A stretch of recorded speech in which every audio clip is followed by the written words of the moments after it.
Good evening, everyone. I am Niloy Mondol, Research Scholar, Department of Education, the University of Burdwan.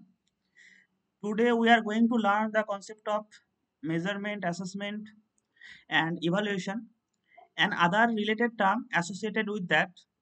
So, let's start. শোনা যাচ্ছে ঠিকঠাক? So, first of all, আমরা প্রথমে জানবো যে meaning of test. যেহেতু এখানে অনেকগুলো বিষয় একসঙ্গে জড়িত এবং অনেকগুলো ইম্পর্টেন্ট কনসেপ্ট রয়েছে, তো প্রত্যেকটা বিষয় প্রথম থেকে শুরু করতে চাইছি, অর্থাৎ টেস্ট, তারপর মেজারমেন্ট, তারপর অ্যাসেসমেন্ট, ইভালুয়েশন।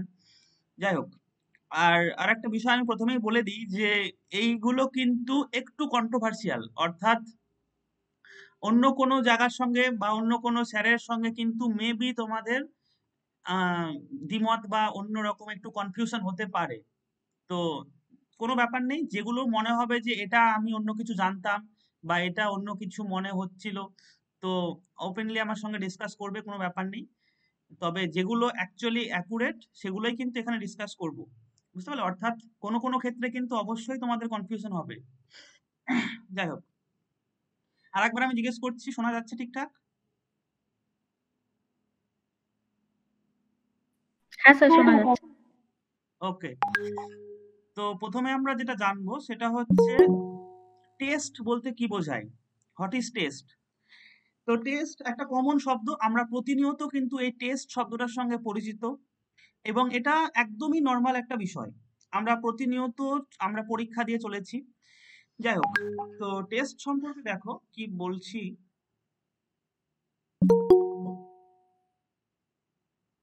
আসলে সবাই জয়েন করছে, এই জন্য একটু আমার ডিস্টার্ব হচ্ছে।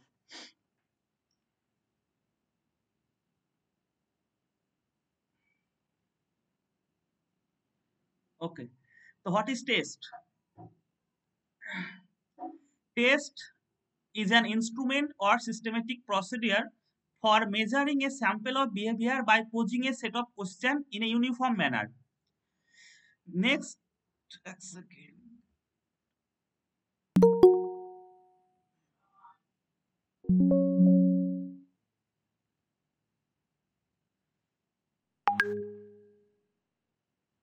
একটু ওয়েট করুন, আমি জয়েন করিনি।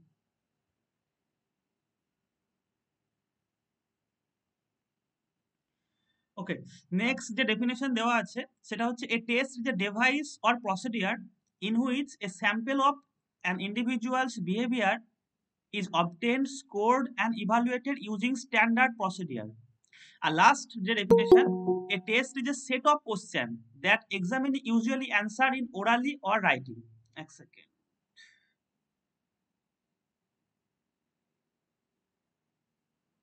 তো সবগুলো তিনটে ডেফিনেশনকে যদি আমরা লক্ষ্য করি, তো দেখতে পাবে যে টেস্ট হচ্ছে কি একটা ইনস্ট্রুমেন্ট, বা কোথাও বলা হচ্ছে টেস্ট হচ্ছে একটা ডিভাইস, একটা প্রসিডিয়ার, বা কোথাও কোথাও ৩ নম্বরে বলা আছে টেস্ট হচ্ছে একটা সেট অফ কোশ্চেন। তো সিম্পল ভাষায় টেস্ট মানে কি? টেস্ট হচ্ছে একটা সেট অফ কোশ্চেন, অর্থাৎ যেখানে অনেকগুলো কোশ্চেন থাকবে। টেস্ট হচ্ছে এমন একটা বিষয় যেখানে অনেকগুলো কোশ্চেন থাকবে। ৩ নম্বর ডেফিনেশনটা খেয়াল করো, যেখানে বলা হয়েছে দ্যাট এক্সামিনিজ, অর্থাৎ যারা পরীক্ষার্থী, usually answer orally or in writing, অর্থাৎ টেস্ট মেবি ওরালিও হতে পারে বা রাইটিং ফর্মেও হতে পারে। তো সিম্পল ব্যাপার, টেস্ট হচ্ছে কি? টেস্ট হচ্ছে একটা ডিভাইস বা একটা সেট অফ কোশ্চেন যেখানে যারা পরীক্ষার্থী তারা কি করবে? তারা ইউজুয়ালি অ্যান্সার দেবে, অর্থাৎ অ্যান্সার কালেক্ট করার একটা পদ্ধতি, একটা ইনস্ট্রুমেন্ট হচ্ছে টেস্ট। এবং ২ নম্বর যে ডেফিনেশনটা সেটা খেয়াল করলে বুঝতে পারবে যে এটা এমন একটা ডিভাইস যেখানে ইন্ডিভিজুয়াল বিহেভিয়ার অ্যাকচুয়ালি একটা ব্রড টার্ম, যার আন্ডারে শিক্ষার্থী সমস্ত রকমের যে ক্যারেক্টারিস্টিক্স, অর্থাৎ তার সাইকোলজিক্যাল, তার একাডেমিক, এই সমস্ত দিকগুলো চলে আসে একটা ব্রড টার্ম। তো সেইগুলোকে এখানে বলা হয়েছে অবটেন করা হবে, স্কোরড করা হবে এবং ইভালুয়েশনও করা হবে, ইভালুয়েটেড ইউজিং স্ট্যান্ডার্ড প্রসিডিওর। তো সিম্পলি আমি যদি আরেকবার সহজভাবে বলি যে হোয়াট ইজ টেস্ট, তো টেস্ট হচ্ছে একটা ডিভাইস বা একটা সেট অফ কোশ্চেন, অর্থাৎ যেখানে অনেকগুলো কোশ্চেন রয়েছে, থাকবে, এবং সেই কোশ্চেনগুলো শিক্ষার্থীরা উত্তর দেয়, সেটা যে কোনোভাবে হতে পারে। সেটা ওরালিও হতে পারে বা রাইটিং ফর্মেও হতে পারে। তো এই হচ্ছে সিম্পল টেস্ট, এবং টেস্টের এক্সাম্পলের কোনো অভাব নেই। আমরা প্রতিনিয়ত টেস্ট দিই, অর্থাৎ সেটা মাধ্যমিক পরীক্ষা হোক, উচ্চ মাধ্যমিক পরীক্ষা হোক বা ইউজিসি নেটের পরীক্ষা হোক, যে কোনো রকম যখন আমরা পরীক্ষা দিই সেটাই হচ্ছে কিন্তু টেস্ট। এবার আমাদের নেক্সট যে কনসেপ্ট সেটা হচ্ছে মেজারমেন্ট। টেস্টের পর আমরা যেটা জানবো সেটা হচ্ছে মেজারমেন্ট। তো আরেকটা বিষয় আমি বলি, যে যেহেতু গুগল মিটে ক্লাস হচ্ছে ওপেন টু অল, সবাই কিন্তু কোনো রকম প্রবলেম হলে মানে কোশ্চেন করতে পারবে, অর্থাৎ যে কোনো জায়গায় যদি বুঝতে অসুবিধা হয় যে কোনো বিষয়, তাহলে সবগুলো কিন্তু বলবে। কেননা আজকে আমাদের মানে যেহেতু ইন ডিটেলসে ক্লাস করাবো না, মোটামুটি অনেকগুলো ইম্পর্টেন্ট বিষয় আছে, সেইগুলো একটা বেসিক ধারণা দেবো, সেই জন্য তোমাদের কোনো যদি বুঝতে অসুবিধা হয় সঙ্গে সঙ্গে বলবে। নেক্সট বিষয় হচ্ছে মেজারমেন্ট। মেজারমেন্ট একদম সিম্পল একটা বিষয়, যে measurement is a process of assigning numbers. Measurement is a process of assigning numbers to individuals characteristics according to specified rule. অর্থাৎ মেজারমেন্টের সঙ্গে কিন্তু আমাদের যেটা বিষয় জড়িত সেটা হচ্ছে নাম্বার, অর্থাৎ আমরা কাউকে কিছু নাম্বার অ্যাসাইন করি, এবং এই যে নাম্বারটা দিচ্ছি সেটা কিন্তু কোনো একটা রুলের ভিত্তিতে, আমি যে কোনো হিসাবে কিন্তু নাম্বারটা দিতে পারি না। তো মেজারমেন্ট হচ্ছে, যেমন আমি বলি একদম সিম্পল টার্মে, যে কারো আমি ওয়েট মেজার করছি, কারো আমি ওয়েট ওজন মেজার করছি, তো কি হবে, একজন ব্যক্তির হয়তো 55 কেজি ওয়েট, তো সেইটা আমি কি হচ্ছে, এই যে 55 শব্দটা বলছি, এইটা হচ্ছে তাকে আমি নাম্বার অ্যাসাইন করছি, যে সে 55 পেয়েছে, সরি পাইনি, এটা তার ওয়েট।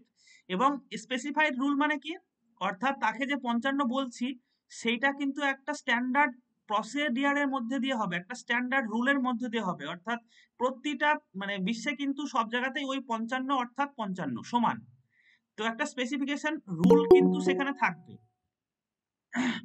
আর মেজারমেন্টের ক্ষেত্রে আমরা সবসময় যে কোশ্চেনটার উত্তর দেওয়ার চেষ্টা করি, অর্থাৎ হাউ মাচ, কত, এই যে কত, এই কত হচ্ছে অ্যাকচুয়ালি মেজারমেন্টের বিষয়।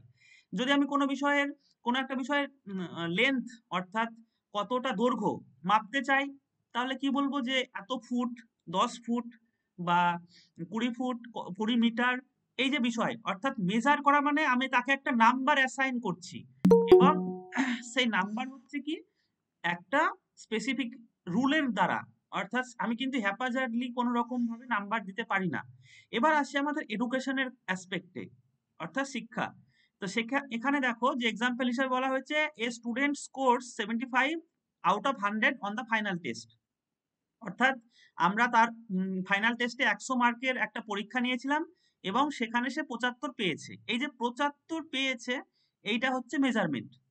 তো সিম্পল মেজারমেন্ট হচ্ছে কোনো একটা বিষয়কে, কোনো একটা বিষয় বলছি কেন, কেননা মেজারমেন্ট অনেক রকম হতে পারে, সেটা শিক্ষার্থীর ওয়েট হাইট হতে পারে, শিক্ষার্থীর মানে একাডেমিক অর্থাৎ এডুকেশনাল টেস্ট হতে পারে, সাইকোলজিক্যাল টেস্ট হতে পারে, অনেক রকম ভাবে আমরা কিন্তু মেজার করতে পারি। তো এই যে বিষয়, এটা হচ্ছে মেজারমেন্ট। এবার মেজারমেন্টের পর আমরা জানবো অ্যাসেসমেন্ট। কারো কোনো ডাউট থাকলে বা প্রশ্ন থাকলে বলবে।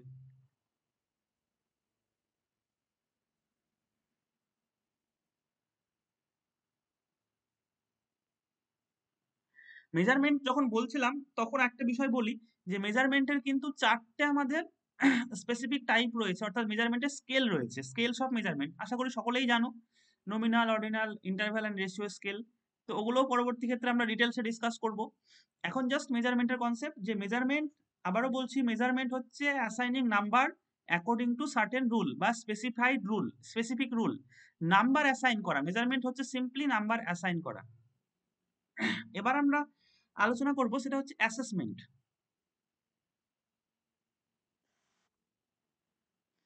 এই অ্যাসেসমেন্ট নিয়ে কিন্তু অনেকের মধ্যে একটু কনফিউশন থাকে, এবং এটা একটা কন্ট্রোভার্সি হয়, চাপ নেই। তো কোনো কিছু প্রবলেম মনে হলে বলবে।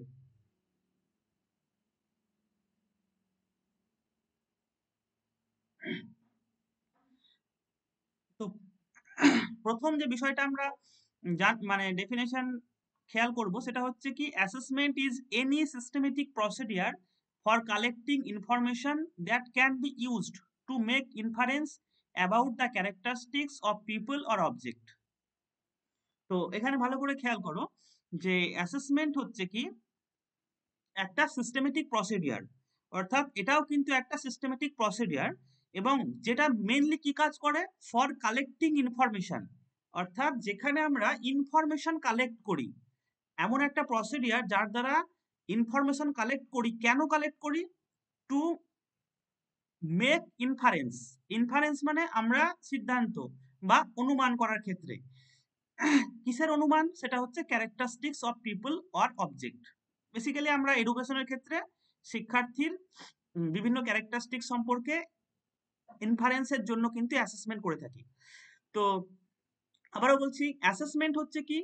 অ্যাসেসমেন্ট হচ্ছে মেজারমেন্টের চেয়ে কিন্তু একটা ব্রড টার্ম, এবং অ্যাসেসমেন্টের দ্বারা কি করি আমরা? এটা একটা সিস্টেমেটিক প্রসেস যার দ্বারা আমরা ইনফরমেশন গ্যাদার করি বা ইনফরমেশন কালেক্ট করি, এবং যে ইনফরমেশনের দ্বারা শিক্ষার্থীর বিভিন্ন বৈশিষ্ট্য সম্পর্কে আমরা জানতে পারি। তো এক এক করে প্র্যাকটিক্যাল এক্সাম্পল দিয়ে আমরা এগুলো ডিসকাস করব। তার আগে দেখো যে কি বলা হচ্ছে, it increase the understanding of the characteristics of examinee, অর্থাৎ এখানে কিন্তু যারা পরীক্ষার্থী তাদের বিভিন্ন বৈশিষ্ট্যকে আরো ডিটেলসে আন্ডারস্ট্যান্ডিং করতে হেল্প করে। যেমন মেজারমেন্টের কথা যদি আমি বলি, মেজারমেন্টে কিন্তু সেই রকম ভাবে কোনো ডিটেলস আমরা জানতে পারি না, শুধুমাত্র একটা নাম্বার জানতে পারি, কিন্তু ওই নাম্বার দ্বারা কিন্তু কোনো রকম ইনফারেন্স অর্থাৎ অনুমান আমরা করতে পারবো না বা কোনো ডিসিশন নিতে পারবো না। ওটা আমাদেরকে মেজারমেন্ট যেখানে সিম্পলি একটা নাম্বার অ্যাসাইন করা হবে according to rule, but assessment কি হবে? অ্যাসেসমেন্ট কিন্তু আমাকে আরো ডিটেলসে আন্ডারস্ট্যান্ডিং এর জন্য হেল্প করবে, অর্থাৎ শিক্ষার্থীর ক্যারেক্টারিস্টিক্স সম্পর্কে। নেক্সট হচ্ছে কি, যে এর মেন লক্ষ্য, অ্যাসেসমেন্টের কিন্তু মেন পারপাস হচ্ছে প্রোভাইড ফিডব্যাক টু স্টুডেন্ট। শুধুমাত্র স্টুডেন্ট নয়, টিচারও হতে পারে। যে মেন পারপাস হচ্ছে কি, একটা ফিডব্যাক প্রোভাইড করা। ফিডব্যাক প্রোভাইড করা কি সম্পর্কে ফিডব্যাক? যে তার প্রোগ্রেস কেমন। এই প্রোগ্রেস টার্মটা খুব ইম্পর্টেন্ট। অর্থাৎ অ্যাসেসমেন্টের অন্যতম একটা বৈশিষ্ট্য বা অন্যতম একটা লক্ষ্য কি, যে শিক্ষার্থীর এই যে ক্যারেক্টারিস্টিক্স আমরা কালেক্ট করছি বা শিক্ষার্থীর ইনফরমেশন কালেক্ট করছি মানে একাডেমিক বিষয়, এবং সেই ইনফরমেশনের দ্বারা আমরা কিন্তু কি করব, একটা ফিডব্যাক প্রোভাইড করতে পারবো, অর্থাৎ তার প্রোগ্রেস সম্পর্কে, যে তার প্রোগ্রেস কেমন হয়েছে, তার ডেভেলপমেন্ট হচ্ছে নাকি কোনো রকম সমস্যা আছে। তো এই সম্পর্কে কিন্তু আমরা একটা অনুমান করতে পারবো, এবং সেই অনুমানটা অবশ্যই শিক্ষার্থী বা শিক্ষক উভয় জানতে পারবে। নেক্সট হচ্ছে দেখো অ্যাসেসমেন্ট টেকনিক। প্রথমে আমরা আলোচনা করেছিলাম টেস্ট। টেস্টও কিন্তু অবশ্যই one type of assessment technique. এগুলো কিন্তু টেকনিক, অবশ্যই মাথায় রাখবে যে এগুলো সামগ্রিকভাবে অ্যাসেসমেন্ট নয়। অ্যাসেসমেন্টের একটা টেকনিক হচ্ছে test, review of historical record, অর্থাৎ শিক্ষার্থীর যে রেকর্ড, পাস্ট রেকর্ড, সেই রেকর্ড তাকে আমরা রিভিউ করে অ্যাজ এ অ্যাসেসমেন্ট টুল হিসাবে ইউজ করতে পারি, টেকনিক হিসাবে। ইন্টারভিউ হতে পারে মেবি অ্যাজ এ টুল, বা অবজারভেশন হতে পারে অ্যাজ এ টুল। তো যেমন এক্সাম্পল হিসেবে দেখো, যে the teacher review the test and finds that students struggled with learning theories but did well on motivation theory. তো এইটা ওয়ান টাইপ অফ অ্যাসেসমেন্টের রেজাল্ট, অর্থাৎ শিক্ষক কি দেখছে, যে শিক্ষার্থীরা কিন্তু লার্নিং যে থিওরিগুলো রয়েছে সেই লার্নিং থিওরিগুলো বুঝতে সমস্যা হচ্ছে, কিন্তু মোটিভেশনের থিওরিগুলো ভালো বুঝতে পেরেছে। তো এইটা অ্যাসেসমেন্টের দ্বারা কিন্তু শিক্ষক জানতে পারছে, এবং সেটা কিভাবে জানছে? প্রথমত টিচার টেস্ট নিয়েছে, এবং সেই টেস্টের রেজাল্টের মাধ্যমে কিন্তু সেই বিষয়টা বুঝতে পারছে। তো টেকনিক কিন্তু আমাদের লাগবে। টেকনিক অর্থাৎ সেই টেকনিকটা মেবি টেস্ট হতে পারে, সেই টেকনিকটা ইন্টারভিউ হতে পারে, বা টেকনিকটা অবজারভেশন হতে পারে। তো এই সমস্ত টেকনিকের দ্বারা সে কিন্তু শিক্ষার্থীর ইনফরমেশন কালেক্ট করবে, করার পর একটা ইনফারেন্স বা একটা ডিসিশন আর কি ডিসাইড করবে, এবং সেই ডিসিশনটা কিন্তু অবশ্যই শিক্ষার্থীকে অ্যাজ এ ফিডব্যাক হিসাবে দেওয়া হবে, অর্থাৎ তার কোথায় প্রবলেম আছে বা না আছে, বা কোনটা ভালো করছে, তার প্রোগ্রেস, আলটিমেট বিষয় হচ্ছে তার প্রোগ্রেস। তো আমি যদি এক কথায় বলি যে what is assessment, assessment is a process বা প্রসিডিয়ার ফর কালেক্টিং ইনফরমেশন, এবং যেটা ডেফিনেশনে আছে, to make inference about the characteristics of people বা ক্যারেক্টারিস্টিক্স অফ স্টুডেন্ট। তো সিম্পলি ভাবে বলা যায় যে এটার দ্বারা আমরা কি করি, অ্যাসেসমেন্টের দ্বারা শিক্ষার্থীর ইনফরমেশন কালেক্ট করার মাধ্যমে তার ক্যারেক্টারিস্টিক্স সম্পর্কে আমরা জানতে পারি এবং সেই ক্যারেক্টারিস্টিক্সটা কিন্তু আলটিমেটলি তাদেরকে আমরা ফিডব্যাক হিসেবে প্রোভাইড করি। এবং আলটিমেটলি মেজারমেন্টে কিন্তু এগুলো কিছুই ছিল না, মেজারমেন্ট শুধুমাত্র একটা নাম্বার অ্যাসাইন করে। এবার আমরা আসবো ইভালুয়েশন।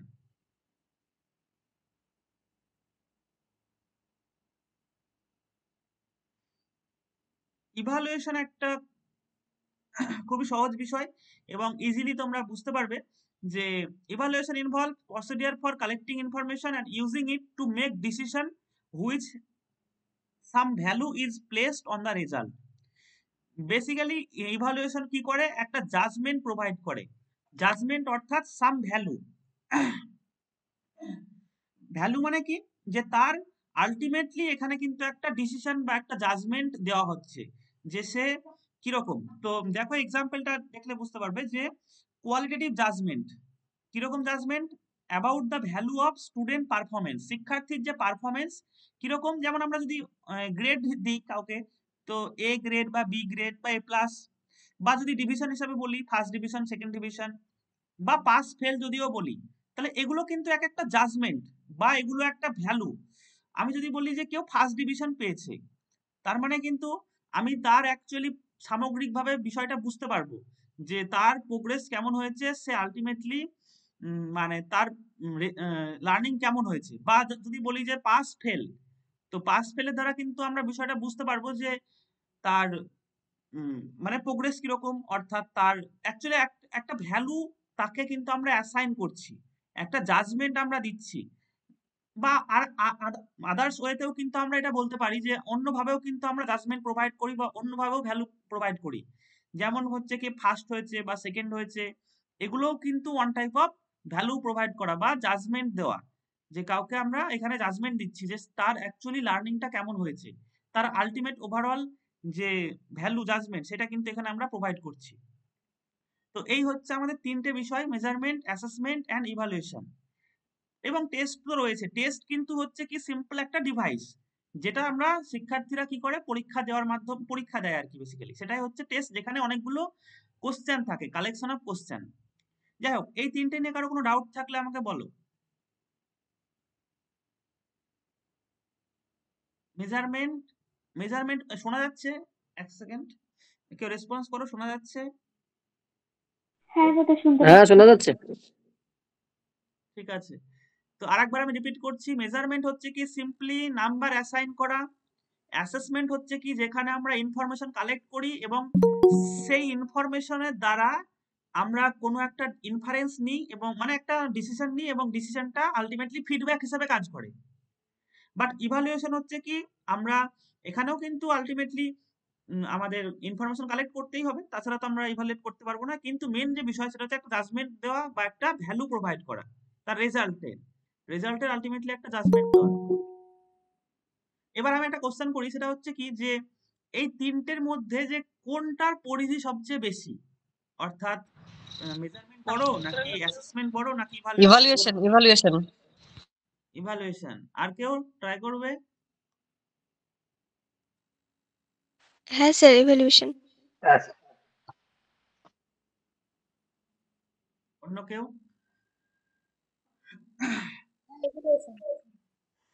Assessment করি, তো then assessment, then evaluation.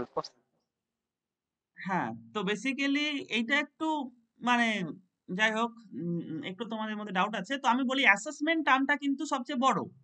এবং অ্যাসেসমেন্ট এখন বর্তমানকালে যারা এডুকেশনিস্ট রয়েছে অর্থাৎ মেজারমেন্ট অ্যাসেসমেন্টের ক্ষেত্রে, তারা কিন্তু আর ইভালুয়েশন টার্মটা ইউজ করছে না, কেননা অ্যাসেসমেন্টের আন্ডারেই কিন্তু ইভালুয়েশন বিষয়টা মানে তারা ইনক্লুড করে। যেমন আমি অ্যাজ এ এক্সাম্পল বলি যে লিন গ্রোনল্যান্ড, বিখ্যাত অ্যাসেসমেন্টের বই, তারা ইভালুয়েশন টার্মটা ইউজই করেনি, পুরোপুরি অ্যাসেসমেন্ট টার্মটা ব্যবহার করেছে এবং অ্যাসেসমেন্টটাকে অ্যাজ এ ইভালুয়েশন হিসাবে ইনক্লুড করেছে। বাট আদার্স যে বইগুলো রয়েছে যেমন রেনল্ডস, লিভিংস্টন বা একটা বইয়ের নাম ভুলে গেলাম, এক সেকেন্ড, ইবেল ফ্রিসবির বই রয়েছে, তো সব জায়গাতেই দেখতে পাবে যে তোমরা অ্যাসেসমেন্ট টার্মটা কিন্তু অ্যাজ এ ব্রড টার্ম, এবং অ্যাসেসমেন্টের মধ্যেই কিন্তু ইভালুয়েশনের যে কনসেপ্ট, ইভালুয়েশনের বেসিক কনসেপ্ট কি, যে কাউকে জাজমেন্ট প্রোভাইড করা। তো এই যে জাজমেন্ট বা ভ্যালু প্রোভাইড করা, এটা কিন্তু অ্যাসেসমেন্টের মধ্যেই চলে আসে। তো সেই জন্য এখন অ্যাসেসমেন্ট টার্মটা বেশি পরিমাণে ব্যবহার হয় ইভালুয়েশন আলটিমেটলি কম ব্যবহার হচ্ছে, এবং আলটিমেটলি অ্যাসেসমেন্ট কিন্তু অ্যাজ এ ব্রডার টার্ম। যাই হোক, তো পরীক্ষায় আশা করি এরকম কোনো কন্ট্রোভার্সি কোশ্চেন আসবে না বা এরকম কোনো ব্যাপার আসবে না।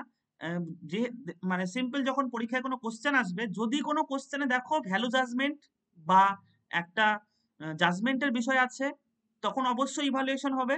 এবং যদি দেখো যে একটা ইনফরমেশন কালেকশন এরকম টাইপের কোনো বিষয় যুক্ত, এবং ফিডব্যাক এরকম টাইপের যদি কোনো বিষয় যুক্ত, বিশেষ করে কালেক্টিং ইনফরমেশন, এইটা সবচেয়ে গুরুত্বপূর্ণ বিষয়। তো ইনফরমেশন কালেক্টিং এ এই ব্যাপারটা থাকলেই কিন্তু সেটা অ্যাসেসমেন্টে উত্তর হবে। আর কোনটা বড় কোনটা ছোট এরকম প্রশ্ন কখনোই আসবে না, তো সেটা নিয়ে কোনো ব্যাপার নেই। তবে আমি জাস্ট একটু বলে রাখলাম যে অ্যাসেসমেন্ট টার্মটা কিন্তু এখন ব্রডার অর্থে ব্যবহার হয়, এবং তার আন্ডারে ইভালুয়েশনকে অ্যাজ এ ইউজ করছে। তো মেবি হয়তো বাংলা বইগুলোতে পাবে না তোমরা, কিন্তু পড়তে পারো, চাপ নেই, তাহলে পেয়ে যাবে। তো নেক্সট বিষয়ে আমি আলোচনা করি।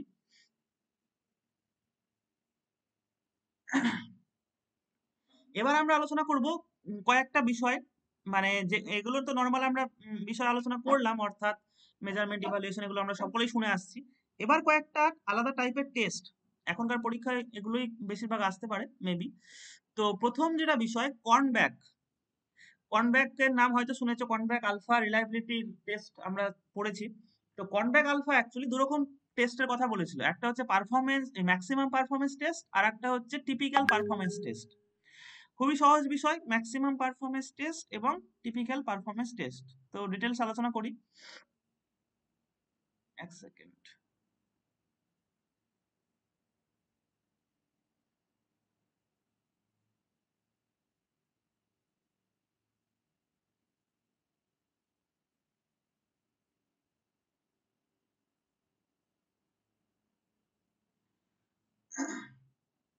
তো দেখো, ম্যাক্সিমাম পারফরমেন্স, ম্যাক্সিমাম পারফরমেন্স কিন্তু নাম শুনলে আমরা বুঝতে পারছি যে what is maximum performance. Maximum performance হচ্ছে যেখানে শিক্ষার্থীর মেন টার্গেট হচ্ছে কি, যে বাবা যত বেশি পরিমাণে নাম্বার পাওয়া, এইটা হচ্ছে আমাদের টার্গেট, বেশি পরিমাণে নাম্বার পাওয়া। যেমন আমি যদি বলি যে মাধ্যমিক পরীক্ষা, তো মাধ্যমিক পরীক্ষায় শিক্ষার্থীদের টার্গেট কি? অবশ্যই বেশি নাম্বার পাওয়া, অ্যাজ মাচ অ্যাজ পসিবল। বা যদি বলি আমি নেট, ইউজিসি নেটের এক্সাম, ইউজিসি নেট, শোনা যাচ্ছে কথা? আমি একটু জিজ্ঞেস করছি, হ্যালো, শোনা যাচ্ছে? হ্যাঁ হ্যাঁ স্যার, স্যার, শোনা ওকে ওকে। তো হ্যাঁ স্যার, ম্যাক্সিমাম, শোনা হ্যাঁ যাচ্ছে। ওকে। তো ম্যাক্সিমাম পারফরমেন্স নামটা শুনে আমরা বুঝতে পারছি যে এখানে কিন্তু আমাদের পারফরমেন্সের টার্গেট, সেই টার্গেটটা হচ্ছে কি, যে ম্যাক্সিমাম, অর্থাৎ যত বেশি সংখ্যক আমরা পারবো নাম্বার কালেক্ট করার চেষ্টা করব। যেমন কি বলা হচ্ছে, দেখো, maximum performance test are design to assess the upper limit of examinee's knowledge and ability. অর্থাৎ শিক্ষার্থীর নলেজ অ্যাবিলিটির যে আপার লিমিট, নলেজ অ্যাবিলিটির আপার লিমিট কিন্তু এখানে অ্যাসেস করার চেষ্টা করা হয়। অর্থাৎ শিক্ষার্থীরা ঠিক কতটা জানে বা কত বেশি শিক্ষার্থী জানে, সেই বিষয়টা কিন্তু আমরা ম্যাক্সিমাম পারফরমেন্স টেস্টের দ্বারা পেয়ে থাকি। যেমন এক্সাম্পল হিসাবে আমি বললাম যে অ্যাচিভমেন্ট টেস্ট, অ্যাপটিটিউড টেস্ট, এইগুলো হচ্ছে আমাদের ম্যাক্সিমাম পারফরমেন্স যে টেস্ট, তার আন্ডারে যাবে। এবার অ্যাচিভমেন্ট টেস্ট তো আমরা সকলেই জানি। কেউ একটা অ্যাচিভমেন্ট টেস্টের এক্সাম্পল দাও, নর্মাল যে বিষয়, নর্মাল অ্যাচিভমেন্ট টেস্ট কি, কাকে বোঝায়? What is achievement test? যে কোনো একটা, কোনো কিছু একটা হ্যাঁ, জ্ঞান অর্জন করা, হ্যাঁ হ্যাঁ এরকম ওরকম কিছু বলছি না আমি, আমি বলছি আমি বলি, যেমন হচ্ছে কি, যে মাধ্যমিক পরীক্ষা বা গ্র্যাজুয়েশনের পরীক্ষা, মাস্টার ডিগ্রি পরীক্ষা, সবই অ্যাচিভমেন্ট টেস্টেরই এক্সাম্পল, কোনো ব্যাপার নেই। আমরা ওখানে কতটা অ্যাচিভ করেছি, যখন আমরা মাধ্যমিক পড়েছি বা মাস্টার ডিগ্রি হোক না কেন, বিএড হোক, কতটা আমরা শিখেছি বা কতটা আমরা অ্যাচিভ করেছি, সেইটাই বেসিক্যালি অ্যাচিভমেন্ট টেস্ট। তো সেরকমই একটা অ্যাপটিটিউড টেস্টের এক্সাম্পল দাও দেখি, what is aptitude test, practical example. যেমন স্যার টেট পরীক্ষা হয়, এসএসসি এসএলএসটি পিএসসি যে মাস্টার্স নিয়োগের পরীক্ষাগুলো হবে। একদম একদম। তারপরে ইউজিসি নেটের এক্সাম, তো সবগুলোই কিন্তু অ্যাপটিটিউড টেস্ট, অর্থাৎ আমার সম্ভাবনা ওখানে মেজার করা হয়। তো মনে রাখবে যে এই যে অ্যাচিভমেন্ট টেস্ট হোক, অ্যাপটিটিউড টেস্ট হোক, বেসিক্যালি এইগুলো হচ্ছে কি ম্যাক্সিমাম পারফরমেন্স। কেন এখানে টার্গেট করা হয় যে শিক্ষার্থীরা ঠিক কতটা জানে, আমরা সেইটাকে মেজার করব। এবার আসি আমি টিপিক্যাল পারফরমেন্স টেস্ট। তো টিপিক্যাল কথার অর্থ হচ্ছে কি যে এটা একটু আলাদা ধরনের, এখানে কিন্তু ম্যাক্সিমাম ব্যাপারটা থাকবে না। Typical performance test is design to measure the typical behaviour and characteristics of examine, অর্থাৎ এখানে কিন্তু তাদের টিপিক্যাল বিহেভিয়ারকে আমরা মেজার করব। এক্সাম্পল হিসেবে পার্সোনালিটি টেস্ট, আমরা ফার্স্টে পার্সোনালিটি টেস্ট নিয়ে আলোচনা করি। তো যখন আমরা কারো পার্সোনালিটি মেজার করি তখন অ্যাজ এ রেজাল্ট আমরা কি পেতে পারি, কেউ বলতে পারবে? পার্সোনালিটি টেস্ট আমি মেজার করলাম, রেজাল্ট কি পেতে পারি? What is result? সহজ কিন্তু। পার্সোনালিটির দ্বারা আমরা কাউকে কি বলি? একজনকে হয়তো আমি পার্সোনালিটি মেজার করলাম, তারপর তাকে আমরা কি বলবো? স্যার ইন্ট্রোভার্ট না এক্সট্রোভার্ট? হ্যাঁ একদম, ইন্ট্রোভার্ট না এক্সট্রোভার্ট, সিম্পল ব্যাপার, টাইপস বলবো আর কি। কারো যখন আমি পার্সোনালিটি মেজার করব তার আলটিমেটলি টার্গেট আমার কি হবে? পার্সোনালিটি যদিও বা অনেক রকম আমার টেস্ট রয়েছে বা অনেক রকম ভাবে পার্সোনালিটিকে আমরা মেজার করতে পারি, বাট ইন জেনারেল আমরা তাকে ইন্ট্রোভার্ট বা এক্সট্রোভার্টই বলবো। হ্যাঁ, অনেক রকম পার্সোনালিটি থিওরি আছে, তো সেই পার্সোনালিটি থিওরিতে তো অনেক রকম হয়, যেমন বিগ ফাইভ থিওরিতে 5 ভাগে আমরা ভাগ করি, তার মধ্যে ইন্ট্রোভার্ট এক্সট্রোভার্ট রয়েছে, তাছাড়াও আরো অনেক বিষয় রয়েছে, কনসাসনেস, ওপেননেস, এরকম অনেক বিষয় রয়েছে, কিন্তু আমি ইন জেনারেল বলছি। তো কারো পার্সোনালিটি মেজার করার পর আমি কি রেজাল্ট পাবো? ইন্ট্রোভার্ট বা এক্সট্রোভার্ট। তো যখন আমি কারো পার্সোনালিটি মেজার করব তখন কি আমার টার্গেট থাকবে, অর্থাৎ যারা শিক্ষার্থী যে আমি বেশি নাম্বার পাবো বা আমার দরকার আরো বেশি নাম্বার, এরকম কি কি থাকবে সেখানে? হ্যাঁ কি না? না। না না ওখানে কিন্তু ওরকম কোনো বিষয় থাকে না, অর্থাৎ আমি কিন্তু কত বেশি নাম্বার পাচ্ছি ওটা কিন্তু ওখানে ম্যাটার করে না, আমার পার্সোনালিটি কেমন, অর্থাৎ আমার টিপিক্যাল বিহেভিয়ার ওখানে মেজার করা হয়, আমার টিপিক্যাল বিহেভিয়ার মেজার করা হয়। আমার কিন্তু অ্যাচিভমেন্ট টেস্টের মতো ম্যাক্সিমাম নাম্বার পাওয়াটা টার্গেট ওখানে থাকে না। বা আদার্স এক্সাম্পল যেমন হচ্ছে ইন্টারেস্ট টেস্ট হোক বা অ্যাটিটিউড টেস্ট, যেটা অ্যাটিটিউড টেস্ট হতে পারে। ইন্টারেস্ট টেস্ট যদি বলি আমি, কারোর হয়তো আমি ইন্টারেস্ট মেজার করছি। ইন্টারেস্ট টেস্ট কিরকম হয় হয়তো তোমরা কেউ দাওনি, তো আমি এক্সাম্পল হিসেবে বলি যে একটা কোনো বিষয়ের উপর ইন্টারেস্ট টেস্ট নেওয়া হয়।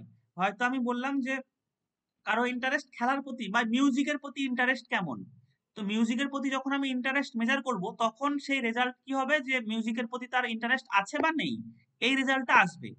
কিন্তু ওখানে কিন্তু কারো টার্গেট থাকবে না যে আমি ম্যাক্সিমাম একটা নাম্বার স্কোর করব বা সবার চেয়ে আমি বেশি নাম্বার পাবো, এইরকম কিন্তু কোনো বিষয় ইন্টারেস্ট টেস্টে থাকবে না। কিন্তু ওই বিষয়টা কোথায় থাকবে? সেটা হচ্ছে ম্যাক্সিমাম পারফরমেন্স টেস্ট, অর্থাৎ অ্যাপটিটিউড টেস্ট বা অ্যাচিভমেন্ট টেস্ট, এইরকম। অ্যাটিটিউড টেস্টের ক্ষেত্রেও তাই হয়। যাই হোক, বেসিক্যালি যে সমস্ত সাইকোলজিক্যাল টেস্ট আছে, আমি মানে একটা ব্রড হিসেবে বলি, বিশেষ করে যে সাইকোলজিক্যাল টেস্টের বেশিরভাগই কিন্তু এই টিপিক্যাল বিহেভিয়ারের আন্ডারে পড়ে, অর্থাৎ টিপিক্যাল টেস্ট, পারফরমেন্স টেস্ট। তো আমাকে কারো যদি ডাউট থাকে বলো, ম্যাক্সিমাম পারফরমেন্স টেস্ট আর টিপিক্যাল পারফরমেন্স টেস্টের মধ্যে কি কারো কোনো ডাউট রয়েছে?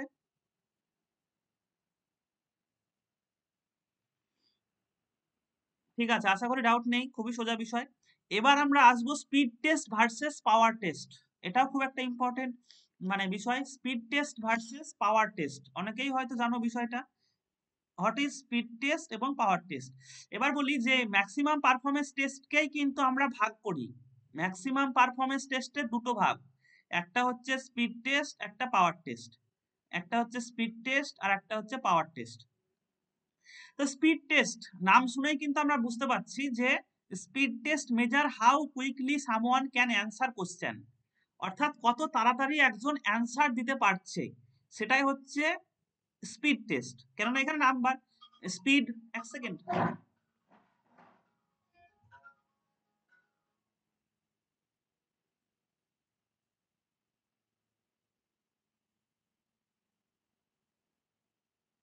তো স্পিড টেস্ট কি? স্পিড টেস্ট হচ্ছে যে কত তাড়াতাড়ি, কত সময়, কত কম সময়ে আমি কোনো বিষয়ে অ্যান্সার দিতে পারছি। আর নেক্সট হচ্ছে কি পাওয়ার টেস্ট। পাওয়ার টেস্ট বলতে বোঝায় কি যে how well someone can answer question correctly. Power টেস্টের ডেফিনেশনটা এখানে খুব একটা ভালো করে দেওয়া নেই, তো পাওয়ার টেস্টটা সম্পর্কে আমি বলি, পাওয়ার টেস্টে কিন্তু এখানে টাইমটা খুব একটা ইম্পর্টেন্ট নয়। পাওয়ার টেস্টের ক্ষেত্রে যে বিষয়টা ইম্পর্টেন্ট সেটা হচ্ছে তোমার নলেজটা দেখবে ওখানে, যে আলটিমেটলি কত নলেজ রয়েছে।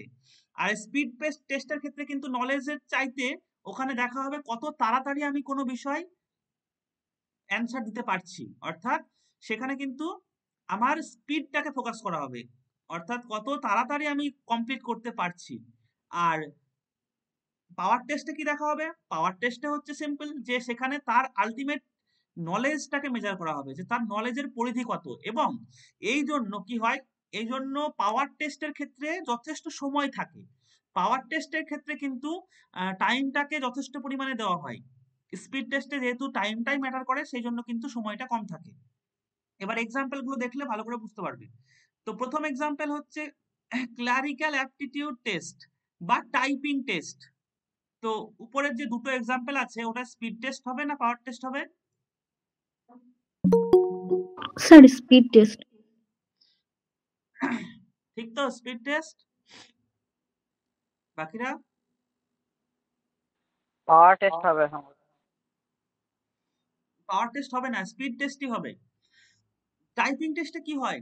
টাইপিং টেস্টে আমি কত স্পিডে টাইপ করতে পারছি সেটাই তো মেজার করা হয়। বা বিভিন্ন অ্যাপটিটিউড টেস্ট, বিভিন্ন অ্যাপটিটিউড টেস্ট কিন্তু one type of speed test.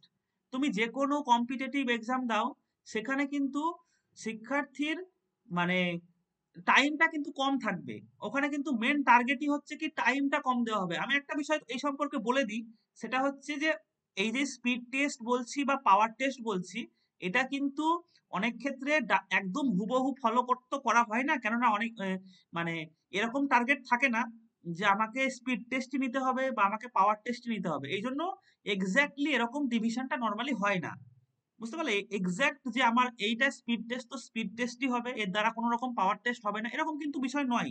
আমি আগেও আমি ক্লিয়ার করে বলে দিচ্ছি যে এরকম কিন্তু বিষয় সেখানে থাকে না, যে আমি পাওয়ার টেস্ট নিচ্ছি মানে সেখানে আমি টাইম থাকবে না, এরকম বিষয় নয়, উভয়ই থাকবে। বোঝা গেল? কিন্তু মনে রাখবে যে যে কোনো কম্পিটিটিভ এক্সাম সেখানে অবশ্যই পাওয়ার টেস্ট হয়, কিন্তু মেন বিষয়টা কিন্তু ওখানে স্পিড। অর্থাৎ যে কোনো কম্পিটিটিভ পরীক্ষায় কিন্তু টাইম তোমাদের কম থাকবে, এবং ওই কম টাইমের মধ্যে কতটা কমপ্লিট করতে পারছি সেইটা মেজার করা হয়। সেই জন্য অ্যাপটিটিউড টেস্ট হোক বা যে কোনো কম্পিটিটিভ এক্সাম হোক না কেন, নেট হোক বা এ হোক, সেখানে কিন্তু মানে স্পিড টেস্ট হিসাবে এটাকে গণ্য করা হয়। এছাড়া আদার্স কিছু টেস্ট আছে, যেমন ভোকাবুলারি টেস্ট বা ইন্টেলিজেন্স টেস্ট, বা আমি যদি বলি শিক্ষার্থীরা যারা মানে মাধ্যমিক পরীক্ষার্থী, বা যদি আমি গ্র্যাজুয়েশনের পরীক্ষার কথা বলি, বা হয়তো মাস্টার ডিগ্রির পরীক্ষার কথা বলি, তো সেই সমস্ত পরীক্ষাগুলো কি হতে পারে, স্পিড টেস্ট না পাওয়ার টেস্ট? কেউ ট্রাই করবে? ধরো আমি বললাম যে মাস্টার ডিগ্রির পরীক্ষা, মাস্টার ডিগ্রি পরীক্ষাতে 100 মার্ক মানে 80 মার্কের জন্য 4 ঘন্টা টাইম থাকে, 80 মার্কের জন্য 4 ঘন্টা টাইম থাকে। এটা স্যার পাওয়ার টেস্ট। দুটোই হবে। আরে দুটোই তো দুটোই সবই হবে, কিন্তু স্যার পাওয়ার টেস্ট। বেসিক্যালি পাওয়ার টেস্ট। বেসিক্যালি ওটা হচ্ছে পাওয়ার টেস্ট। কেন? কেননা শিক্ষার্থীদেরকে কিন্তু যথেষ্ট টাইমটা প্রোভাইড করে ওরা। তুমি মাধ্যমিক বলো, উচ্চ মাধ্যমিক বলো, সবই কিন্তু পাওয়ার টেস্ট। ওখানে কিন্তু কম্পিটিটিভ টেস্টের মতো অতটা টাইম লিমিট কম থাকে না। ওখানে একটা রিজনেবল টাইম কিন্তু তারা দেয়, অর্থাৎ একটা পরিমাণ মতো সময় কিন্তু তাকে দেবে। অর্থাৎ যে সময়ের মধ্যে তারা কিন্তু ইজিলি কোশ্চেনটা অ্যান্সার করতে পারবে বা পারা পসিবল, এই বিষয়টা কিন্তু তারা বিচার করেই কিন্তু ডিসাইড করে যে কত মিনিট টাইম তাকে দেব। বোঝা গেল? যে কোনো তোমরা ক্লাস টেস্ট বলো বা যে কোনো মানে উচ্চ মাধ্যমিক, মাধ্যমিক হোক, গ্র্যাজুয়েশন হোক, মাস্টার ডিগ্রি হোক, এই সমস্ত পরীক্ষা বেসিক্যালি পাওয়ার টেস্টের আন্ডারে আসে। কেননা ওখানে টাইমটা একটা যথেষ্ট দেওয়া থাকে। টাইমটা কিন্তু কোনো ফ্যাক্টর নয় ওখানে। কিন্তু তা বলে আনলিমিটেড টাইম তো কেউ পাবে না, সেটা তুমি যেখানেই হোক না কেন। আনলিমিটেড তোমাকে 2 দিন ধরে টাইম দেবে এরকম তো হয় না। টাইমটা কিন্তু ওখানে যথেষ্ট থাকে। বাট এই যেমন আমি বললাম স্পিড টেস্ট, যেমন টাইপিং টেস্ট হোক বা অ্যাপটিটিউড টেস্ট হোক বা যে কোনো কম্পিটিটিভ এক্সাম হোক, সেখানে কিন্তু যথেষ্ট টাইম থাকে না। টাইমটা একটু পরিমাণে কম দেবেই দেবে, যেন মেনলি কিন্তু ওখানে কত তাড়াতাড়ি পারছি সেইটাকে বেশি ফোকাস করা হয়। হ্যাঁ, যেমন আমি একটা এক্সাম্পল বলি, ধরো তোমরা কম্পিটিটিভ পরীক্ষা দিচ্ছ, এবার সেখানে কিন্তু তোমাকে যদি আরো 10 মিনিট টাইম এক্সট্রা দেওয়া হতো, তাহলে কিন্তু আর দুটো অঙ্ক করে আসতে পারতে। কিন্তু সেরকম দেওয়া হবে না, তোমাকে ওই অল্প সময়ের মধ্যেই কত পারছো সেটা দেখা হয়। তো এই হচ্ছে পাওয়ার টেস্ট, স্পিড টেস্ট। তো চারটে কনসেপ্ট আমরা জানলাম, একটা ম্যাক্সিমাম পারফরমেন্স, টিপিক্যাল পারফরমেন্স, আর ম্যাক্সিমাম পারফরমেন্সেরই কিন্তু দুটো ভাগ আছে, একটা স্পিড টেস্ট, একটা পাওয়ার টেস্ট। কারো কোনো ডাউট থাকলে বলতে পারো।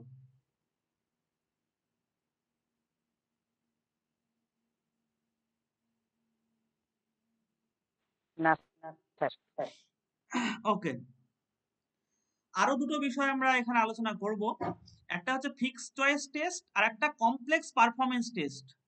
এগুলোও আমরা প্রতিনিয়ত করে আসি, নামগুলো হয়তো তোমরা শোনোনি বা শুনতেও পারো, কিন্তু এগুলো নর্মাল বিষয়। তো ফিক্সড চয়েস অ্যান্সার মানে টেস্ট বলতে কি বোঝায়, নাম শুনলেই কিন্তু আমরা ইজিলি পারবো। ফিক্সড চয়েস অর্থাৎ এখানে চয়েস কিন্তু আমাদের ফিক্সড থাকে, অর্থাৎ শিক্ষার্থী বেসিক্যালি এটা অবজেক্টিভ টাইপ বলতে পারো, যে কোশ্চেন তো দু রকমের হয়, একটা সাবজেক্টিভ টাইপ আর অবজেক্টিভ টাইপ। অবজেক্টিভ বলতে কি বোঝায়, অবজেক্টিভ বলতে সবার কাছে সমান, যে নাম্বার দেবে তার কাছেও সমান ইন্ডিকেট করবে, মানে তার ইন্টারপ্রিটেশনটা, আর যে পরীক্ষা দেবে তার কাছেও ইন্টারপ্রিটেশনটা সমান। তাই অবজেক্টিভ টাইপ বলতে ওটাই বোঝায়। অবজেক্টিভ টাইপ মানে শুধুমাত্র যে এমসিকিউ কোশ্চেন বা ট্রু ফলস কোশ্চেন তা নয়, অবজেক্টিভ কিন্তু বড় কোশ্চেনও হতে পারে, সেটা সেসব পরে আলোচনা করব। তো বেসিক্যালি ফিক্সড চয়েস বলতে কি বোঝায়, ফিক্সড চয়েস হচ্ছে যে limited set of answer option for each question, অর্থাৎ এখানে কিন্তু একটা লিমিটেড অপশন আছে, মানে একটা ফিক্সড অপশন রয়েছে, requiring the test taker to select the best fit from the provided choice.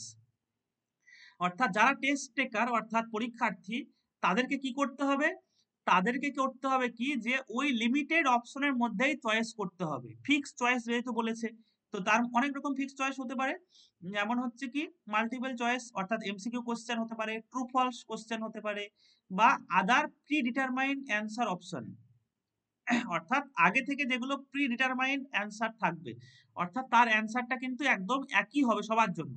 যেমন আমি যদি বলি যে ভারতের রাজধানী কি, এটা কিন্তু কোনো এমসিকিউ নয়, ট্রু ফলসও নয়, এক কথায় উত্তরের প্রশ্ন, তাও কিন্তু এটা ফিক্সড চয়েস টেস্ট। কেননা ভারতের রাজধানী কি, এটার অপশন একটাই হবে, যে নতুন দিল্লি। এবার সেইটা কিন্তু কারো কোনো রকম ভাবনা চিন্তা ক্রিয়েটিভিটি কোনো কিছু দ্বারা ইনফ্লুয়েন্স হবে না, কেননা এটা একটা অবজেক্টিভ টাইপ কোশ্চেন। তো যাই হোক, এটা হচ্ছে ফিক্সড চয়েস। আর কমপ্লেক্স পারফরমেন্স হচ্ছে কি, এখানে অনেক টাইপের অ্যাবিলিটি আমার প্রয়োজন হয়। কমপ্লেক্স পারফরমেন্স হচ্ছে demand the demonstration of A skill or ability through more than open ended task, often involving multiple steps and require the test taker to produce response rather than simply choice one for the list. তো basically complex performance মানে এখানে কিন্তু শুধুমাত্র একটা choice করলাম এরকম বিষয় হবে না। কমপ্লেক্স পারফরমেন্সে কি হবে, এটা কিন্তু একটা জটিল বিষয় এবং শিক্ষার্থীর অনেক নলেজ দরকার, অর্থাৎ অনেক রকম অ্যাবিলিটি দরকার হয়। অ্যাবিলিটি তো অনেক রকম হয়, যেমন হচ্ছে কি কারো ক্রিটিক্যাল থিঙ্কিং দরকার হবে, ইভালুয়েশন করার যে ক্ষমতা সেটা হতে পারে, তারপরে সিনথেসিস, এরকম যে বিষয়গুলো রয়েছে। সিনথেসিস মানে বেসিক্যালি নতুন কিছু ক্রিয়েট করা।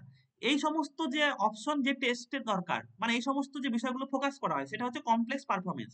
যেমন এক্সাম্পল দেখো, যে রাইটিং এসে, কেউ যদি কোনো একটা প্রবন্ধ লেখে, তো প্রবন্ধ লেখার ক্ষেত্রে কি হয়, তার অনেক কিছু ইমাজিনেশন দরকার হয়, তার ক্রিয়েটিভিটি দরকার হয়, তার লেখার অ্যাবিলিটি থাকে সেখানে, হ্যাঁ কত গুছিয়ে লিখতে পারছে, তো সমস্ত অ্যাবিলিটি দরকার আছে সেখানে।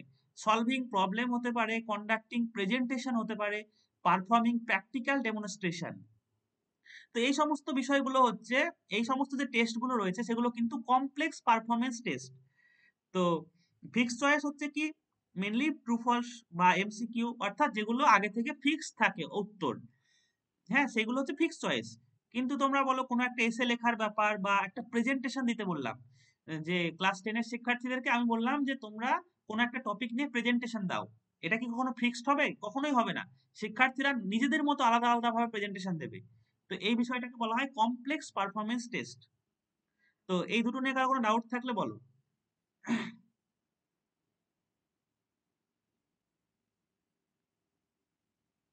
ওকে, আশা করি কোনো ডাউট নেই। এবার আমরা চারটে টেস্ট, এগুলো খুবই মানে টেস্ট বলো বা অ্যাসেসমেন্ট বলো বা ইভালুয়েশন বলো, অনেক সময় অনেক বলা হয়, এগুলো সবাই মোটামুটি আমরা জানি। Placement, formative, diagnostic and summative. তো অ্যারিসিয়ান অ্যান্ড ম্যাডিউস, তারা বেসিক্যালি কিসের ভিত্তিতে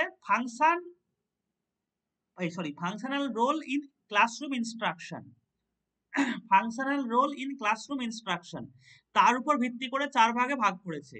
অর্থাৎ ক্লাসরুম ইনস্ট্রাকশনের উপর ভিত্তি করে 4 রকম ভাবে আমরা ভাগ করি। প্রথমে হচ্ছে প্লেসমেন্ট অ্যাসেসমেন্ট। প্লেসমেন্ট হচ্ছে কি, to determine the student performance at the beginning of instruction.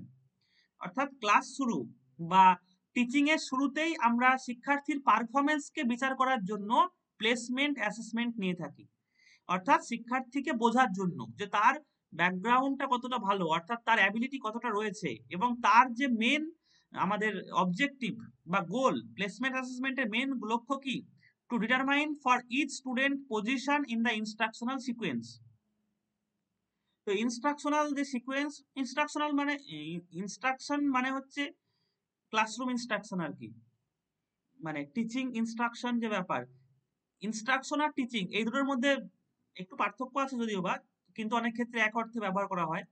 Teaching and instruction, কেউ বলতে পারবে হোয়াট ইজ ডিফারেন্স? ইনস্ট্রাকশন এবং টিচিং এর মধ্যে পার্থক্য কি রয়েছে? অনেক পার্থক্য আছে, একটা পার্থক্য কেউ? স্যার টিচিং এর মধ্যেই তো ইনস্ট্রাকশনটা রয়েছে। হ্যাঁ একদম, অর্থাৎ টিচিং এর পরিধিটা বড়, ইনস্ট্রাকশনের পরিধি ছোট, কিন্তু স্পেসিফিক ভাবে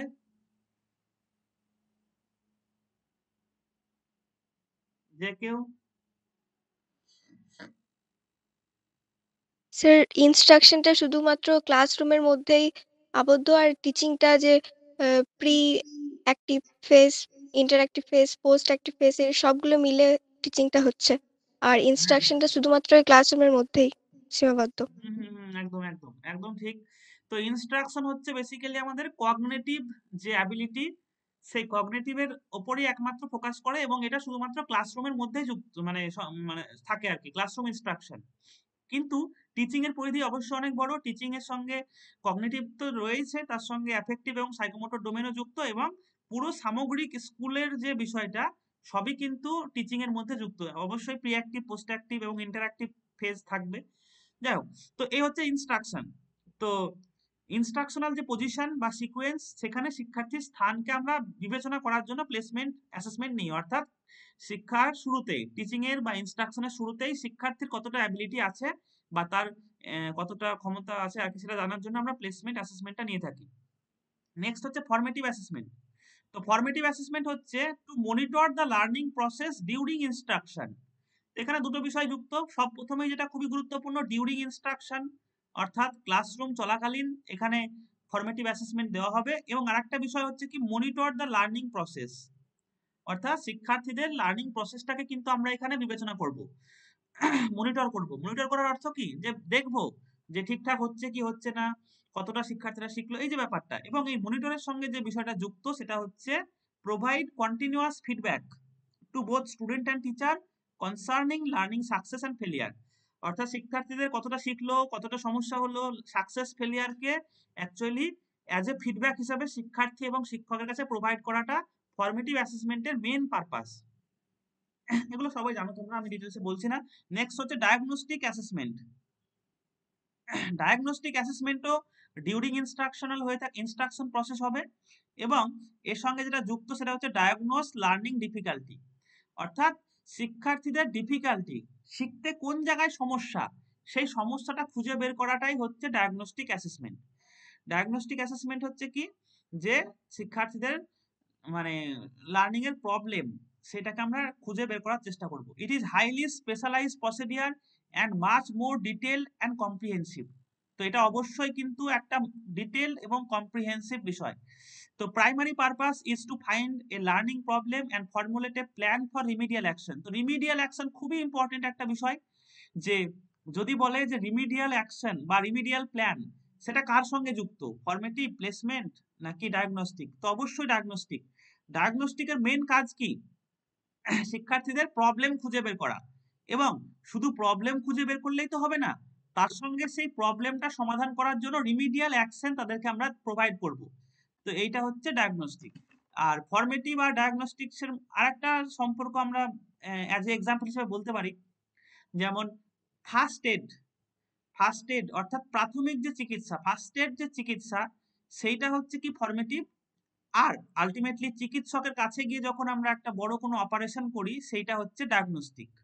এই যে বিষয়টা মানে প্রাথমিক যে বিষয়গুলো সেটা কিন্তু ফর্মেটিভেই ধরা পড়ে, তারপর আলটিমেট যে প্রবলেমগুলো সেগুলো আমরা ডায়াগনস্টিক অ্যাসেসমেন্টে দেখে থাকি। আর লাস্ট হচ্ছে সামেটিভ অ্যাসেসমেন্ট, এটা অবশ্যই এন্ড ইনস্ট্রাকশন, অর্থাৎ শিক্ষার্থী কতটা অ্যাচিভ করলো শিক্ষার শেষে during last end of instruction. Main লক্ষ্য হচ্ছে কি অ্যাচিভমেন্ট অফ ইনস্ট্রাকশনাল গোল, কতটা অ্যাচিভ করলো শিক্ষার্থী, এবং অ্যাসাইনিং কোর্স গ্রেড মানে যে শিক্ষার্থী আলটিমেটলি কি পেলো, রেজাল্ট কি A+ নাকি A নাকি B+, এবং সার্টিফাই দ্য স্টুডেন্ট মাস্টারি, অর্থাৎ আলটিমেটলি তাদেরকে সার্টিফিকেট দেওয়া, এগুলোই হচ্ছে সামেটিভ অ্যাসেসমেন্টের লক্ষ্য। এই চারটে বিষয় নিয়ে কারো কোনো প্রবলেম হলে বলো।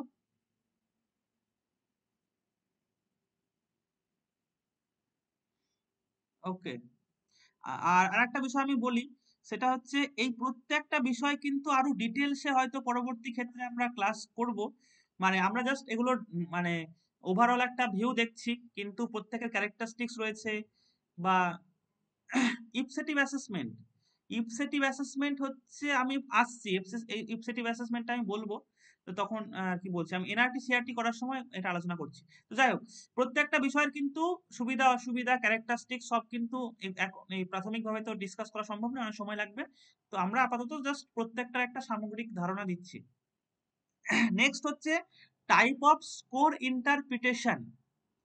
তো এবার আমরা বলি যে স্কোরকে আমরা কিন্তু ইন্টারপ্রিট করি, এই বিষয়টার উপর ভিত্তি করে আমরা দুই ভাগে ভাগ করি টেস্টকে। স্কোর ইন্টারপ্রিটেশন অর্থাৎ একজন শিক্ষার্থী 100-র মধ্যে 80 পেল, তো এই যে 80 পেল এইটাকে আমরা কিভাবে ইন্টারপ্রিট করব, এইটা কিন্তু একটা গুরুত্বপূর্ণ বিষয়।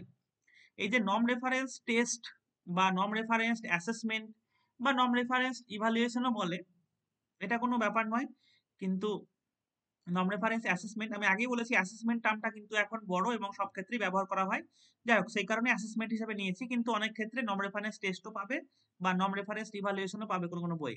যাই হোক, এনআরটি এবং সিআরটি নন রেফারেন্স টেস্ট এবং নন রেফারেন্স ক্রাইটেরিয়ান রেফারেন্সড টেস্ট, তো এই দুটো এরও কিন্তু অনেক মানে বড় ভাবে আমরা পরে ডিসকাস করবো, জাস্ট বেসিকটা বলি। তো এই দুটো অ্যাকচুয়ালি মেন যে জায়গা থেকে এরা তৈরি হয়েছে মানে উৎপত্তি হয়েছে সেটা হচ্ছে কি ইন্টারপ্রিটেশন, অর্থাৎ আমরা কোনো একটা বিষয়কে কিভাবে ইন্টারপ্রিট করছি, কোনো একটা স্কোরকে কিভাবে ইন্টারপ্রিট করছি তার উপর ভিত্তি করে দুই ভাগে ভাগ করা হয়, একটা হচ্ছে নন রেফারেন্স আর একটা হচ্ছে ক্রাইটেরিয়ান রেফারেন্সড। তো নন রেফারেন্স মানে কি, এ test or other type of assessment designed to provide a measure of performance that is interpretable in terms of individual relative standing in some known group. তো non reference হচ্ছে কি যে শিক্ষার্থীর relative standing, অর্থাৎ তার আপেক্ষিক একটা কোনো গ্রুপে তার আপেক্ষিক স্ট্যান্ডিং কোথায়, তার অবস্থান কোথায়, সেইটাকে আমরা যখন ইন্টারপ্রিট করছি, দেখো আগেই বলেছি ইন্টারপ্রিটেবল, তো ইন্টারপ্রিট করছি সেইটা হচ্ছে নন রেফারেন্স অ্যাসেসমেন্ট। আর ক্রাইটেরিয়ান রেফারেন্স কি, এখানেও কিন্তু আমরা ইন্টারপ্রিট করব, কিন্তু in terms of A clearly defined and ডিলিমিটেড domain of learning task, অর্থাৎ একটা নির্দিষ্ট ডেলিমিটেড এবং ডিফাইন্ড লার্নিং টাস্কের উপর ভিত্তি করে কিন্তু এখানে আমরা ইন্টারপ্রিট করছি, এখানে কিন্তু কোনো গ্রুপের উপর ভিত্তি করে করছি না। তো যাই হোক, এবার আমি প্র্যাকটিক্যালি বিষয়গুলো বলি।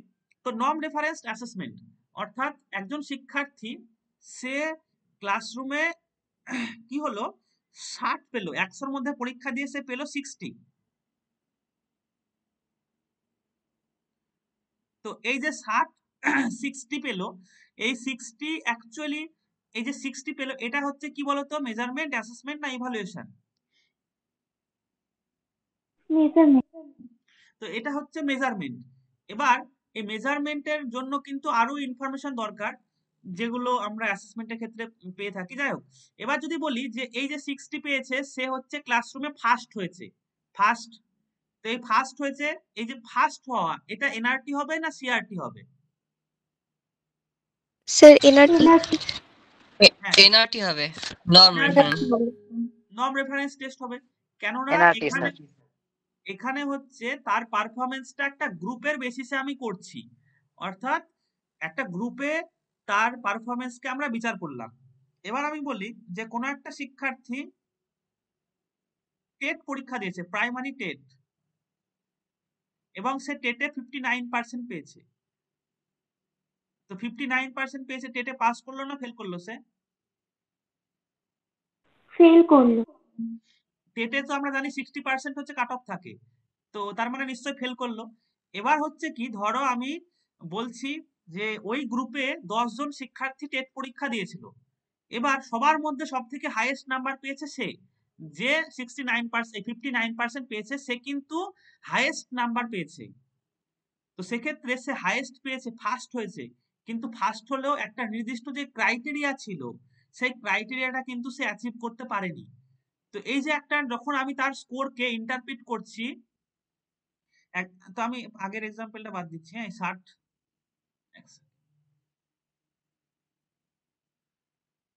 তো এখানে আমি বলি সে যখন 69 পেল, 69%, এবং সে কিন্তু ফার্স্ট হয়েছে, বাট সে ফেল করেছে। তো এই একটাই কিন্তু স্কোর আছে, এখানে স্কোর কিন্তু একটাই 59। এটাকে আমরা দুই ভাবে ইন্টারপ্রিট করছি, খেয়াল করো। একটা ইন্টারপ্রিটেশনে হচ্ছে সে ফার্স্ট হয়েছে, আর একটা ইন্টারপ্রিটেশনে সে ফেল করেছে। তো ফার্স্ট যেটা হয়েছে সেটা কোন ইন্টারপ্রিটেশন? NRT, NRT. আর ফেল? সিআরটি। ফেল্ড কিন্তু হচ্ছে সিআরটি। তার মানে খেয়াল করো যে সে কিন্তু ফার্স্ট হওয়া সত্ত্বেও ফেল হলো, অর্থাৎ সিআরটি হচ্ছে কি সবসময় আমাকে একটা ক্রাইটেরিয়া প্রোভাইড করে, এবং সেই ক্রাইটেরিয়া যদি আমরা অ্যাচিভ করতে না পারি তাহলে কিন্তু সে মানে ফেল করবে, স্বাভাবিক ব্যাপার। তো বেসিক্যালি এই হচ্ছে বিষয়, যে আমরা যখন কোনো পরীক্ষা দিই, সে যে কোনো পরীক্ষা হোক না কেন, সেই পরীক্ষাটা কিন্তু বেসিক্যালি এনআরটিও হতে পারে, সিআরটিও হতে পারে। পরীক্ষা কিন্তু এরকম ভাবে, আমি আগেও একটা বিষয় বললাম যে পাওয়ার টেস্ট বা স্পিড টেস্টের ক্ষেত্রে, যে পাওয়ার টেস্ট মানে যেটা শুধুমাত্রই পাওয়ার টেস্ট করবে, স্পিড টেস্ট নয়, তা কিন্তু নয়। সেরকমই কোনো একটা পরীক্ষা যে শুধুমাত্র এনআরটিতেই আমরা ইন্টারপ্রিট করতে পারবো তা কিন্তু নয়। কোনো একটা রেজাল্টকে আমরা দুই ভাবেই ইন্টারপ্রিট করতে পারি, সেটা সিআরটি দিয়েও করতে পারি, এনআরটি দিয়েও করতে পারি। কিন্তু কখনো কখনো আমাদের লক্ষ্যটা আগে থেকে ডিসাইড থাকে, তখন কিন্তু আমরা সেইভাবেই দেখব। যেমন আমরা যদি বলি, আমি ইউজিসি নেটের পরীক্ষা, ইউজিসি নেটটা আমরা অ্যাকচুয়ালি কি দিয়ে ইন্টারপ্রিট করি, এনআরটি না সিআরটি রেজাল্টটা? এনআরটি। এনআরটি। ইউজিসি নেটে কিন্তু এনআরটি দিয়ে আমরা ইন্টারপ্রিট, না সিআরটি নয়, এনআরটি। ইউজিসি নেটে কিন্তু আমাদের মেন টার্গেট থাকে এনআরটি, অর্থাৎ এনআরটি কেন, কেননা 6%, আমরা জানি তো যে কোয়ালিফাই কারা করে, আপার 6%, অর্থাৎ ওপরের 6% হচ্ছে কোয়ালিফাই করবে। অর্থাৎ এখানে কিন্তু কোনো মার্কস থাকে না স্পেসিফিক যে 60% পেতে হবে, এরকম কিন্তু ব্যাপার নাই, যদিও মিনিমাম একটা 40% থাকে, যাই হোক সেটা বাদ।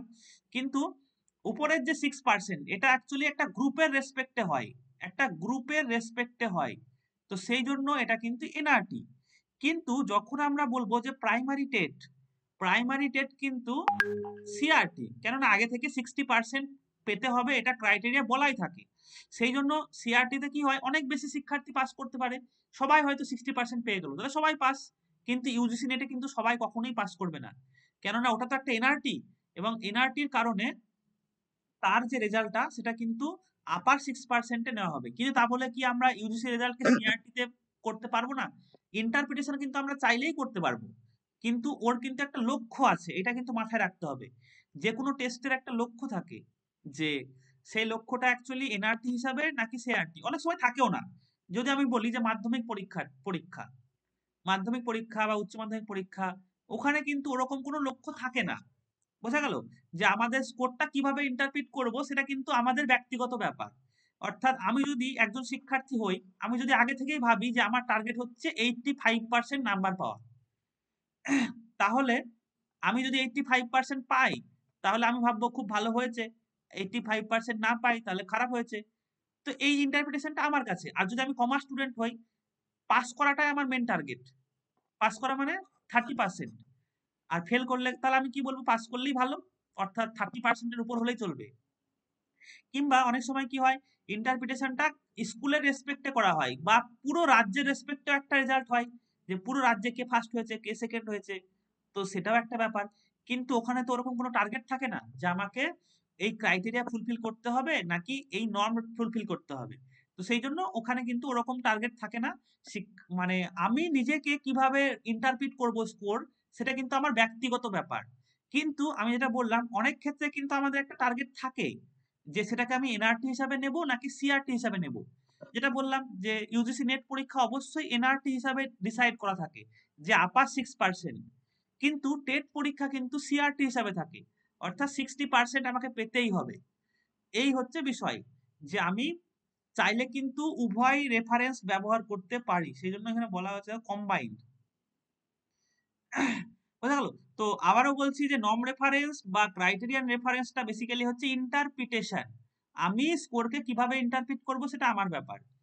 সেটা কিন্তু অবশ্যই যেখানে উদ্দেশ্য থাকবে না, কিন্তু যখন একটা পার্টিকুলার উদ্দেশ্যে কোনো পরীক্ষা হয়েছে, সেই পরীক্ষাতে কিন্তু অবশ্যই একটা আমাকে সেইভাবে ইন্টারপ্রিট করতে হবে। যদি টেটের কথা বলি, আমি টেটে আমি ফার্স্ট হয়েছি কি সেকেন্ড হয়েছি এটা কিন্তু আমার ইন্টারপ্রিটেশন করলে চলবে না। টেটে হচ্ছে আমি পাস না ফেল। কিন্তু আমি মাধ্যমিক পরীক্ষায় ফার্স্ট সেকেন্ডও করতে পারি, পাস ফেলও করতে পারি, 80% হয়েছে না 80% এর কম সেটাও করতে পারি, অর্থাৎ সেটা আমি যেরকম ভাবে ইন্টারপ্রিট করতে পারি। এই হচ্ছে বিষয়। তো কারো কোনো ডাউট থাকলে বলো। আর একটা বিষয় বলি যে এনআরটি সিআরটি অর্থাৎ এর মধ্যে কিন্তু অনেক ডিটেলস রয়েছে। আমি এখন এই মুহূর্তে তো সম্ভব হচ্ছে না, আজকে তো 1 ঘন্টার ক্লাস, তো পরে কিন্তু আমরা ডিটেলস আলোচনা করব। যাই হোক, এবার কয়েকটা কোশ্চেন একটু আলোচনা করি। খুব সোজা সোজা কোশ্চেন, সবাই পারবে, চাপ নেই। তো what is the main purpose of assessment? একটু সময় আমি যখন বলবো তখন উত্তরটা দেবে, কারণ সবাইকে একটু দেখতে দাও। অ্যাসেসমেন্টের দাদা মেইন হ্যান্ড রেজ করবো? হ্যান্ডশেক করতে হবে না, এমনি বলো, চাপ নেই। তো main purpose of assessment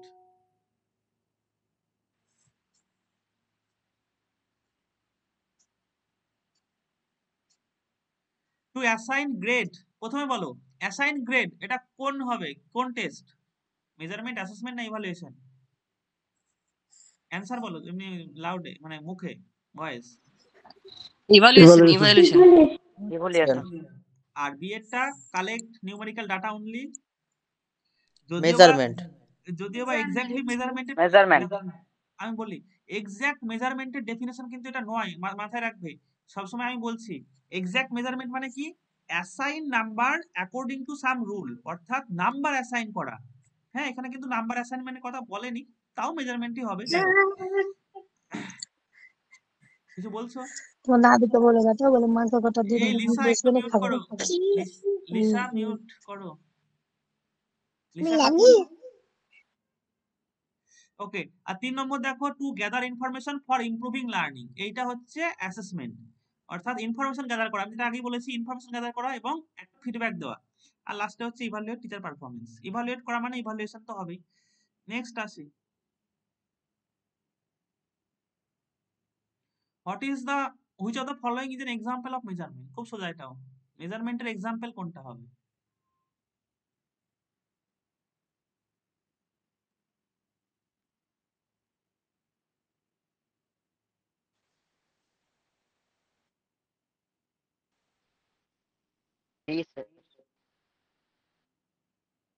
D হবে স্যার।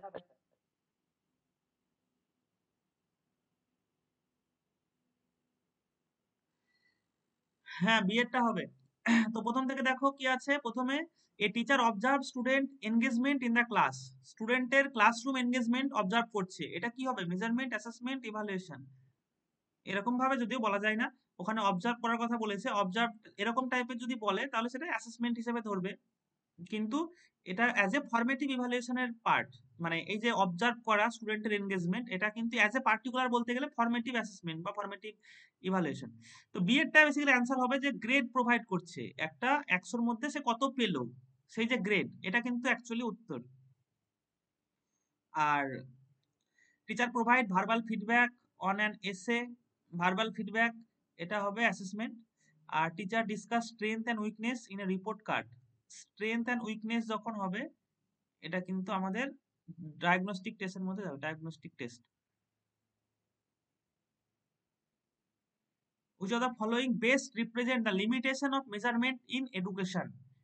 মেজারমেন্টের লিমিটেশন কি? এটা একটু কঠিন কোশ্চেন, একটু পরে বলবে।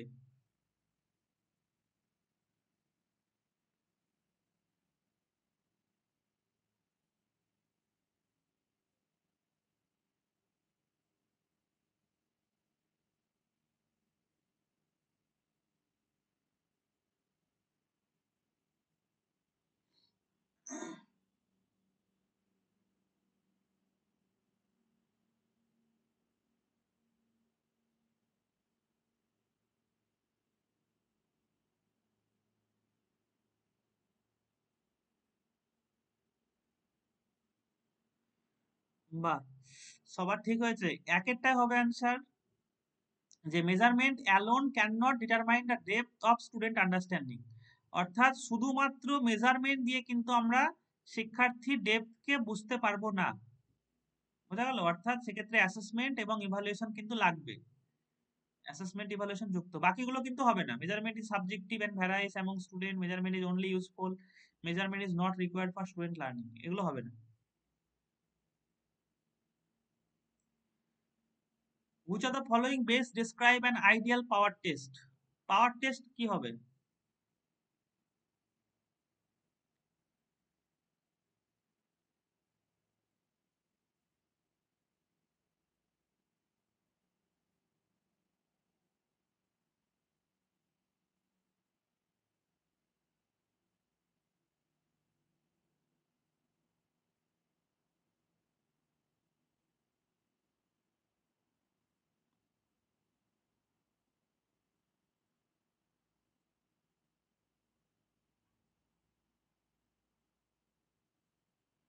হ্যাঁ, বিয়েরটা হবে ঠিক।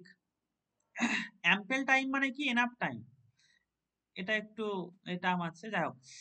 তো a student A test where question gradually increase in difficulty but অ্যাম্পেল time is given to solve them. অর্থাৎ তাদেরকে যথেষ্ট সময় দেওয়া হবে কোনো একটা প্রবলেম সলভ করার জন্য। যেমন শর্ট টাইম তো হবে না, শর্ট টাইম হচ্ছে কি স্পিড টেস্ট হবে। আর ডিফারেন্ট টাইম লিমিট, লিমিট থাকলে এটাও হবে না। আন্ডার প্রেসার এটা তো হবেই না। Next, criterion reference test is typically used.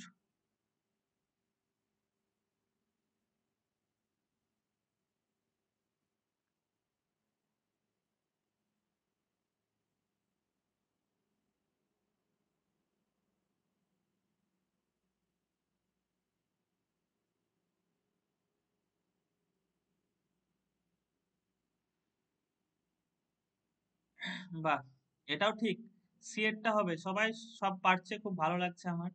যাই হোক, ক্রাইটেরিয়ান রেফারেন্স টেস্ট হচ্ছে কি, যে assess whether student have achieve specific learning objective.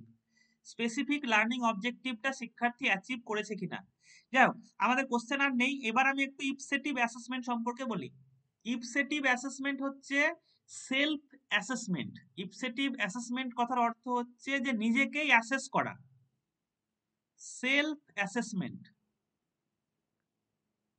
Self assessment হচ্ছে ইপসেটিভ অ্যাসেসমেন্ট। তো সেলফ অ্যাসেসমেন্ট কথার অর্থ কি?